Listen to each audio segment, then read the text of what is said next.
Welcome back to the University of Melbourne Biology series. This is episode 8, and today we ask one of biology's deepest questions: why are no two living things exactly the same? Look around a classroom or a forest and you see endless variety.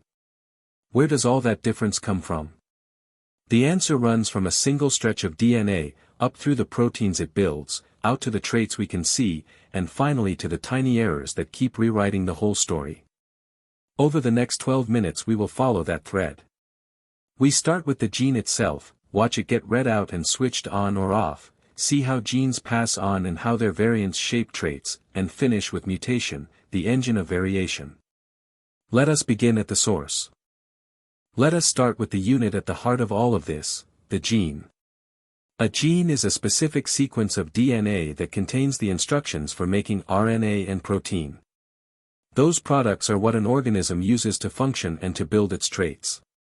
Genes are the fundamental units of heredity, and they are located on chromosomes.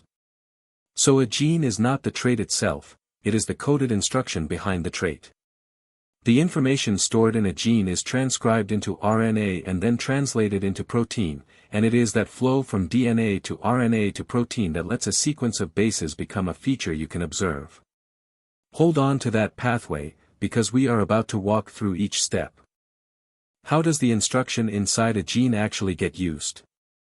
That process is called gene expression, the way the information in a gene is turned into a functional protein. It happens in two main steps. The first step is transcription, where the DNA of the gene is copied into RNA.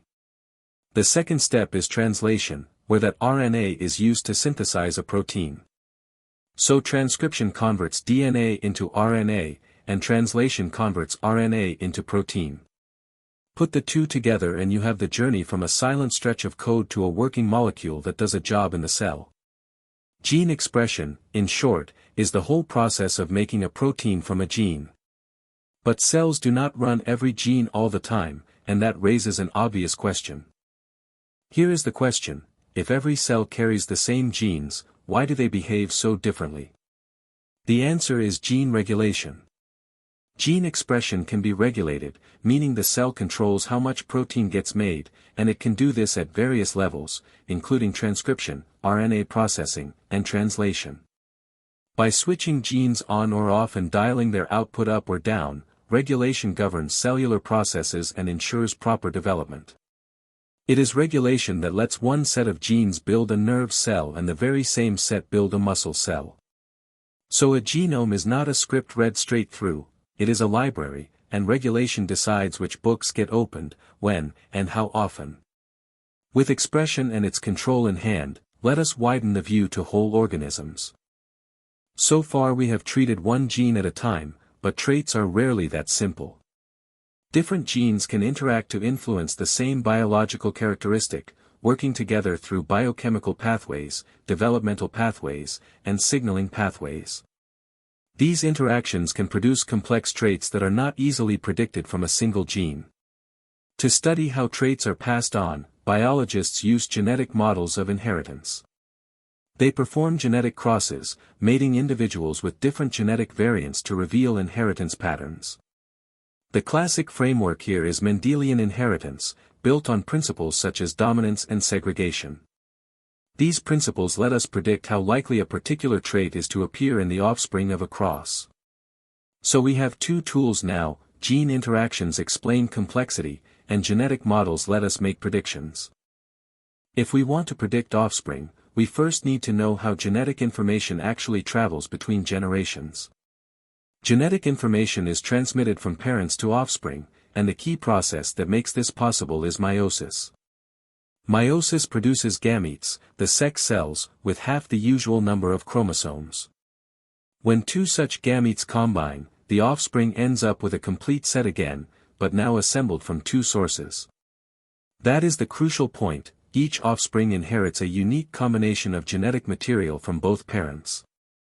So inheritance is not simple copying, it is a reshuffling, with half the deck coming from each parent. This mixing is one reason offspring resemble their parents yet are never identical to them, and it sets the stage for the language we use to describe genetic makeup.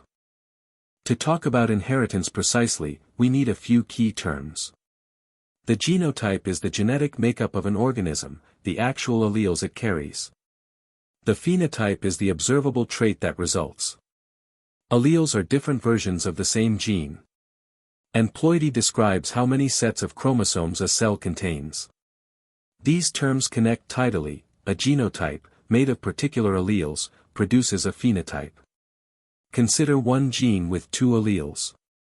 If both copies are the same, the individual is homozygous. If the two copies differ, the individual is heterozygous. That single distinction, same versus different, is the foundation for what we are about to say about dominance. Understanding these terms is essential for interpreting genetic information and predicting inheritance patterns. Now let us see what happens when two different alleles meet. When an individual carries two different alleles, which one do we actually see? This is the question of dominance and recessivity. A dominant allele masks the effect of a recessive allele. That means a recessive allele is only expressed when it is present in a homozygous state, with two copies. So in a heterozygote, where the two alleles differ, the dominant allele determines the phenotype and the recessive one is hidden. By convention, we often write the dominant allele as a capital letter and the recessive as a lowercase letter. This is the bedrock of Mendelian genetics, and it is exactly what lets us interpret genetic crosses and predict offspring traits. But not every pair of alleles plays by this simple winner-takes-all rule, as we will now see. Sometimes neither allele simply wins. There are two important exceptions to clean dominance. The first is incomplete dominance, which occurs when the heterozygote shows a phenotype intermediate between the two homozygous phenotypes. The result is a blend, cross a red and a white, and the heterozygote can be an intermediate shade. The second is codominance, where both alleles contribute to the phenotype, producing a mixed or distinct phenotype. Here you do not get a blend, instead both versions show up at once, side by side. These two patterns expand the basic rules of dominance and recessivity, giving a more nuanced picture of inheritance. So a heterozygote can express one allele, blend the two, or show both at the same time. Now we turn to where new alleles come from in the first place. Where do different alleles come from? They come from mutation. A mutation is a change in the sequence, structure, or composition of an organism's genome. It can affect genes, and it may or may not be transmitted to offspring. Crucially, mutation is the primary source of genetic variation, the raw material that makes new alleles possible. Because there are many kinds of change, biologists classify mutations along several axes, by how they occur, whether spontaneous or induced, by whether they can be passed to offspring, by their size, and by their location within or between genes. This classification helps us understand the nature of a mutation and, just as importantly, its likely impact, which is where we go next. Let us follow a mutation forward through the information pathway. A change in the DNA sequence can change the RNA copied from it, and that can in turn change the polypeptide, the protein, that gets built. There are four classic types to know. A silent mutation does not change the polypeptide sequence at all. A missense mutation changes a single amino acid in the protein. A nonsense mutation introduces a premature stop codon, cutting the protein short. And a frameshift mutation alters the reading frame, scrambling everything downstream. Notice the range.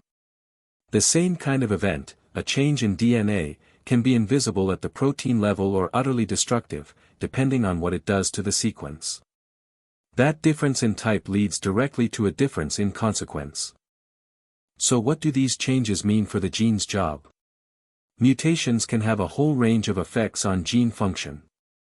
At one extreme, a mutation can have no effect at all. It can cause a loss of function, where the gene product no longer works as it should. It can cause a gain of function, where the product takes on a new or enhanced activity. Or it can lead to altered expression, changing how much product is made rather than what it does. Which of these you get depends on the type of mutation and on its location within the gene. That is why two mutations in the same gene can have completely different fates. And every one of these changes ultimately feeds the same grand process. Now let us pull the thread together. Genetic variation arises from mutations, which alter DNA sequences and lead to differences in genetic information. Those differences are the different alleles we have discussed all episode. And here is why it matters: this variation is the raw material for evolution. It is essential for the survival and adaptation of populations, because without differences there is nothing for selection to act on. Follow the loop one last time. A gene is a sequence of DNA, expressed into RNA and protein, and that expression is regulated. Genes are transmitted through meiosis, and their alleles interact as dominant, recessive, incomplete, or codominant.